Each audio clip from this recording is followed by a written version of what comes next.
कृष्ण तिवारी अपने विद्यालय पंडित अर्जुन प्रसाद त्रिपाठी स्मारक इंटर कॉलेज के यूट्यूब चैनल के माध्यम से आज आपको कक्षा 10 का हिंदी पाठ 2 धनुष भंग पढ़ा रहा हूँ, जिसके लेखक तुलसीदास जी हैं। तो सबसे पहले इसके बारे में थोड़ा जानना चाहिए। तुलसीदास जी शरयू पारी ब्राह्मण थे। इनका जन्म, एक दोहा इनके जन्म के बारे में कि संबत 1554 विषे कालिंदी के तीर, श्रावण शुक्ला तीज सन तुलसी धर्यो शरीर। ऐसा एक दोहा प्रचलित है इनके जन्म के बारे में।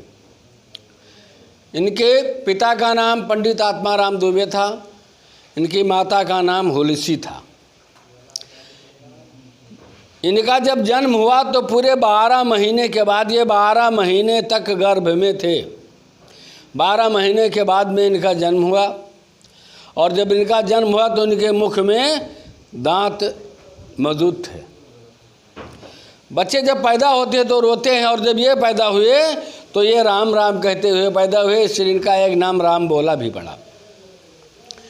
ऐसा हुआ तो इनके माँ बाप इन्हीं आत्माराम दुबे और इनकी माता हुलसी अमंगल की कामना करने लगे कि ऐसा हुआ है, कुछ अमंगल होगा। इसीलिए इन्होंने तुलसीदास जी को अपनी दासी, इनकी दासी का नाम था चुनिया, चुनिया के पास भेज दिया, उसके ससुराल। और उकरे कुछ ही समय बाद में इनकी माता की मृत्यु हो गई। चुनिया दासी ने इनका पालन पोषण किया, और 4 साल बाद में चुनिया की भी मृत्यु हो गई। तो ये अनाथ हो गए, अनाथ हो गए, इधर उधर भटकने लगे। रामायण में हमारे लिखा है कि पार्वती जी खुद एक ब्राह्मणी का रूप धर कर आई और इनको खिलाया पिलाया, इनका लालन पालन किया, प्रेरित किया। तो इनका पालन पोषण बाबा नरिहर दास के यहाँ हुआ, और वहीं इन्हें इनका उपनयन संस्कार भी हुआ। वहीं ये पढ़े लिखे। जब ये युवा हो गए तो ये अपने घर आए। घर आए तो इनके घर, इनके माता पिता सब कुछ समाप्त हो गया था। इन्होंने अपने वेद के अनुसार अपने पितरों का श्राद्ध किया, और उसके बाद में इनकी शादी हो गई। इनकी पत्नी का नाम था रत्नावली। जब इनकी शादी हो गई तो अपने पत्नी से भी बहुत प्रेम करते थे। एक बार कोई त्यौहार था तो इनका साला साहब, जो इनकी पत्नी का भाई, अपने बहन को लेने के लिए आया। या नहीं थे, वो चली गई घर। जब ये घर पहुँचे तो इनका बड़ा कष्ट हुआ कि यहाँ बिना मेरे पूछे चले गए। अगाध प्रेम भी करते थे। तो लोग कहते हैं कि आधी रात को बरसात के महीने में तुलसीदास जी अपनी ससुराल चले गए, और जब वहाँ गए तो इनकी पत्नी ने इनको धिक्कारा। उसको शर्म महसूस हुआ कि मैंने, ये भी हमारे साथ चले आए। तो उन्होंने, उनकी पत्नी ने एक दोहा कहा कि अस्त दे हम चाम की तामे ऐसी प्रीत, और ऐसी जो श्री राम में तो होते हो ना भयभीत। कहा जितना प्रेम तुम मुझसे करते हो, इससे थोड़ा सा भी प्रेम अगर भगवान से करते तो इतने भयभीत नहीं होते। ये बात तुलसीदास जी को लग गई, और फिर ये वहाँ से चले आए। लोग कहते हैं इन्होंने अपनी पत्नी को ही गुरु मान लिया, वहीं से ज्ञान प्राप्त हो गया। चले आए, फिर यहाँ आए, तपस्या किए, बाबा नरिहर दास में, काशी में रहे। और इन्होंने फिर आगे तो इनकी बड़ी बड़ी लीलाएं हैं, जब आप पढ़ेंगे। इन्होंने रामायण लिखा, भगवान का इन्हें दर्शन हुआ, हनुमान जी का दर्शन हुआ। इस प्रकार से अनेक गाथाएं, पूरा रामचरित मानस लिख दिया इन्होंने, जो हमारे हिंदू धर्म में एक महाकाव्य है। इनकी मृत्यु के विषय में भी एक दोहा प्रचलित है। संबत 1600 जिनका मृत्यु हुआ तो ये काशी में रहने लगे थे। काशी में इनकी मृत्यु हुई संबत 1680, और 80 गंगे के तीर, 80 घाट है गंगा जी में, 80 घाट का नाम है 80 घाट। तो 80 गंगे के तीर, और श्रावण शुक्ला सप्तमी तुलसी तजो शरीर। सप्तमी को इनकी मृत्यु हो गई। तो इन्होंने ही इस दोहे को लिखा है। पूरा रामायण लिखा है। रामायण में जहाँ धनुष भंग का प्रसंग है वहाँ से यह है। इसके पहले जब धनुष स्वयंवर हुआ सीता जी का, तो बड़े बड़े राजा महाराजा आए, उस धनुष को तोड़ने का प्रयास किया, और कोई तोड़ नहीं सका।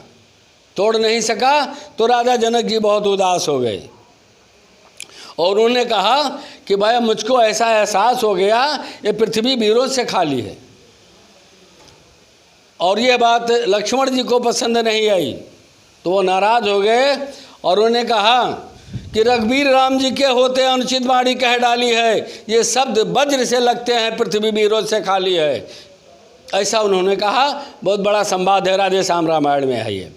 और फिर राम जी ने उनको इशारे से बैठाया और उस समय विश्वामित्र महामुनि जानी, विश्वामित्र जी बैठे थे, उन्होंने कहा अब शुभ समय आ गया है और उन्होंने राम जी को संकेत दिया कि जाओ और राजा जनक जी के संताप को, दुख को मिटाओ, इस धनुष को तोड़ो। और जब विश्वामित्र जी ने आज्ञा दिया तब वह उठे, मंच पर बैठे हुए थे, वह मंच बना हुआ था, मंच पर बैठे हुए थे। कवि ने उस मंच को क्या कहा कि उदित उदय गिर मंच पर रघुबर बाल पतंग, बिकसे संत सरोज सब हरि से लोचन भृंग।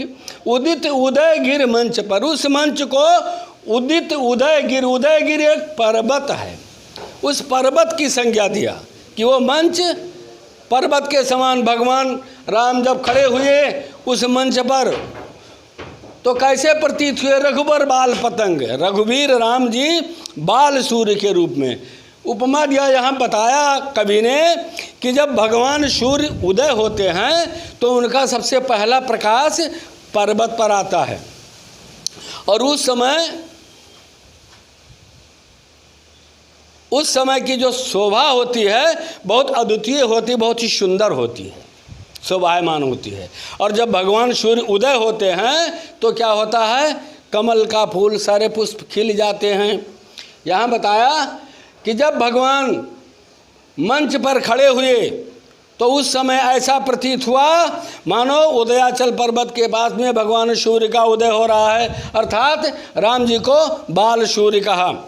और बिकसे संत सरोज सब, जिस प्रकार सूर्य के प्रकाश से सभी फूल, कमल के फूल खिल जाते हैं, उसी प्रकार से संत सरोज सब, जो संत रूपी कमल, जो संत मुनि बैठे थे, वो सब क्या हो गए? हर से लोचन, भृंग माने होता है भंवरा, जब फूल खिलता है तो भंवरे खुश हो जाते हैं। ठीक उसी प्रकार से जो मुनि बैठे हुए थे, संत जन बैठे हुए थे, वह सब प्रसन्नचित्त हो गए, सब खुश हो गए।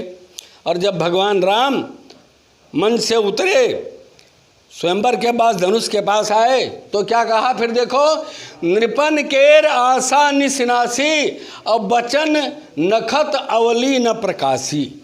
नृपन माने राजा, केर आशा राजाओं की आशा, आशा निसिनासी, निस माने होता है रात्रि। जिस प्रकार से सूर्य का जब प्रकाश होता है तो रात्रि समाप्त हो जाती है, सुबह हो जाता है, अंधकार समाप्त हो जाता है। तो जब भगवान राम वहाँ प्रकट हुए, मंच से उतर कर आए स्वयंवर सभा में, तो जो राजाओं जो निराश हो गए थे वो क्या हो गए? उनकी ये अंधकार रूपी जो आशा थी वो समाप्त हो गई। और वचन नखत अवली न प्रकाशी, जो लोग बोलते थे, बहुत बोलते थे, अवली नखत, नखत अवली न प्रकाशी माने होता है तारों का समूह। तो जब भगवान सूर्य का उदय होता है तो तारे खो जाते हैं, गायब हो जाते हैं। ठीक उसी प्रकार से जब भगवान राम वहाँ प्रकट हुए तो उनके बातचीत सब बंद हो गया, अर्थात सभी लोग मौन हो गए, सब चुप हो गए। अमानी महिप कुमुद सकुचाने और कपटी भूप उलूक लुकाने। मानी महिप जो अभिमानी राजा थे, जो अभिमानी राजा थे वो क्या हो गए? कुमुद सकुचाने, कुमुद की तरह संकुचित हो गए। कुमुद एक फूल होता है, जब सूर्य उदय होता है तो वो मुरझा जाता है। जैसे तुम लोगों ने रात रानी फूल पढ़ा होगा कि रात में ही खिलता है, जब दिन होता है तो वो नहीं खिलता है। तो जो अभिमानी पुरुष थे वो क्या हो गए? संकुचित हो गए। और कपटी भूप उल्लूक, उल्लूक माने होता है उल्लू। उल्लू, उल्लू दिन में छिप जाते हैं, यानी जब भगवान का सूर्य का उदय होता है तो उल्लू छिप जाते हैं। तो कहा जो कपटी राजा थे, जो कपट, अब कपटी राजा, जैसे ये तो देखा होगा तुम लोगों ने, अपने यहाँ रामलीला राम ब्याह होता है तो उसमें राजा लोग कहते हैं हम छीन कर ले जाएंगे, हम भगा कर ले जाएंगे सीता जी को, अनेक प्रकार की बातें करते। वो कपटी राजा थे। तो जो कपटी राजा थे वो क्या हो गए, उल्लू की तरह छिप गए। और भये विशोक कोक मुनि देवा और वर्षय सुमन जनावई सेवा। भये विशोक, शोक से मुक्त हो गए। कोक मुनि देवा, कोक शब्द कहा गया है, कोक माने होता है चकवा और चकुई। तो चकवा और चकुई जब रात होता है तो ये बिछुड़ जाते हैं और फिर समीप नहीं आते हैं, जब दिन होता है तभी आते हैं।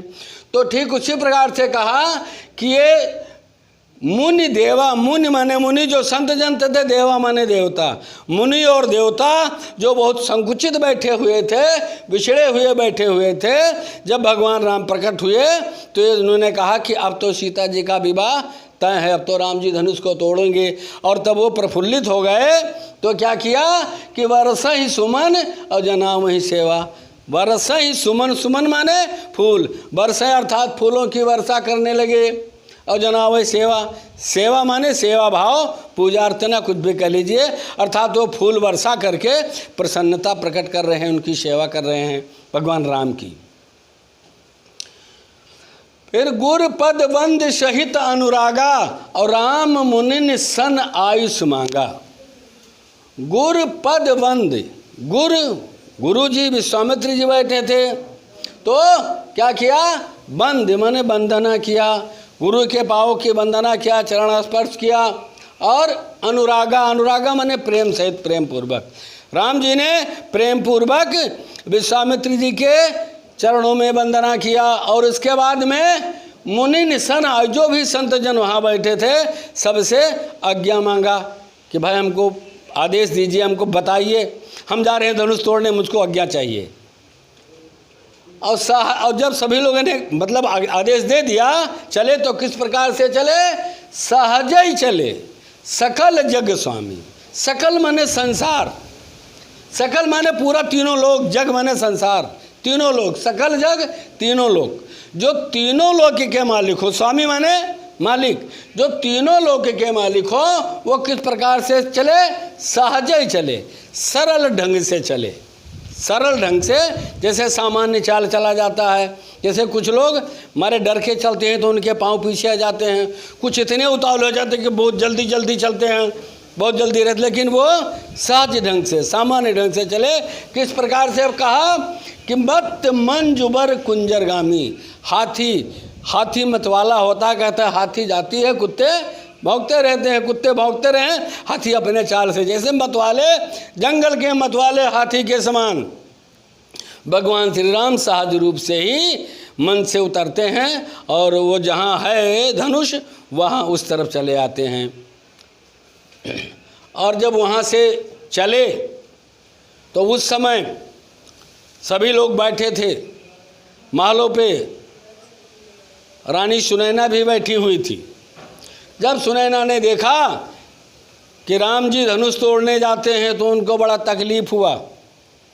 कहा कि बताओ कोई रोकता क्यों नहीं है इनको, ये छोटे से बालक, चूँकि अगाध प्रेम था राम से उनका हो गया था, वो चाहते थे कि सीता की शादी राम के साथ ही हो, तो सोचा कहीं यदि धनुष ना तोड़ पाएंगे तो शादी नहीं होगी। तो कहा रोकना चाहिए लोगों को। क्या कहा कि सख सब कौतुक देख निहारे और जेऊ कहावत हितु हमारे।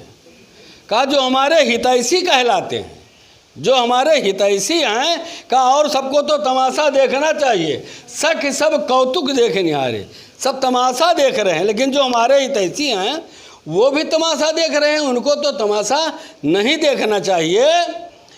और को न बुझाए का है गुरुपाही। कहते किसी को तो ज्ञान होना चाहिए, किसी को तो सोचना चाहिए और जाना चाहिए। किससे कहना चाहिए, गुरु पाही, गुरु के पास जाना, विश्वामित्र के पास जाना चाहिए। बुझाए का है, उनको समझाना चाहिए, समझा के कहना चाहिए कि हे प्रभु, हे मुनि, ये बालक अस्य हट भल नहीं। कहे जो बालक हैं ये हट कर रहे हैं धनुष तोड़ने के लिए, लेकिन ये उसके योग्य नहीं हैं। कहा ये भी बहुत बालक हैं, ये धनुष नहीं तोड़ सकते हैं, इनको रोकना चाहिए। ऐसा कोई हमारा ऐसी क्या इसमें नहीं है कि जा करके मुनि से कह दे। फिर कहा कि ऐसा धनुष कि रावण बाण छुआ नहीं चापा। रावण बाण, रावण माने रावण और बाण माने बाणासुर। बाण माने बाण नहीं चलाने वाला, रावण बाण। रावण और बाणासुर ऐसे महाबली जो शिव जी के भक्त भी थे, अनन्य भक्त थे, दोनों शिव जी के अनन्य भक्त थे। कहा रावण और बाणासुर ऐसे बलवान, वो धनुष को छू तक नहीं सके। हारे सकल भूप कर दापा। भूप कर दापा बने दीप, पूरे द्वीप के पूरे विश्व के लोग हार गए। हारे सकल भूप माने राजा, सभी राजा हार गए। जो भी यहाँ बैठे हुए थे सब हार कर बैठ गए। तो जब रावण बाणासुर से बलवान महाबली राजा जितने लोग बैठे हैं, जब कोई धनुष को नहीं तोड़ सका, तो ये बालक, ये छोटे से बालक धनुष को कैसे तोड़ेंगे? किसी को तो कहना चाहिए। का सो धन राज कुंवर कर देही और बाल मराल के मंदर लेही। सो धन राज कुंवर का वो धनुष, धनु माने धनुष, वो धनुष जितने इतने बड़े बड़े राजा महाराजा जो महाबली थे छू तक नहीं सके, उस धनुष को राजकुंवर कर देही। राजकुंवर को दिया, राजकुमार को दिया, भगवान राम को दिया गया तोड़ने के लिए। कहा ये तो वही हो गया क्या कि बाल मराल की मंदर ले ही। मराल माने होता है हंस, बाल मराल हंस के बच्चे को, बाल मराल माने हंस का बच्चा, हंस के बच्चे को मंदर माने पर्वत। यदि हंस के बच्चे को पर्वत उठाने के लिए कहा जाए तो असंभव है, हंस का बच्चा पर्वत नहीं उठा सकता है। कहा ठीक उसी प्रकार से ये तो राजकुमार हैं, युवराज हैं छोटे छोटे, ये भला इतने बड़े धनुष को कैसे उठा पाएंगे? ऐसा संभव नहीं है। किसी को तो जा करके रोकना चाहिए गुरु जी को।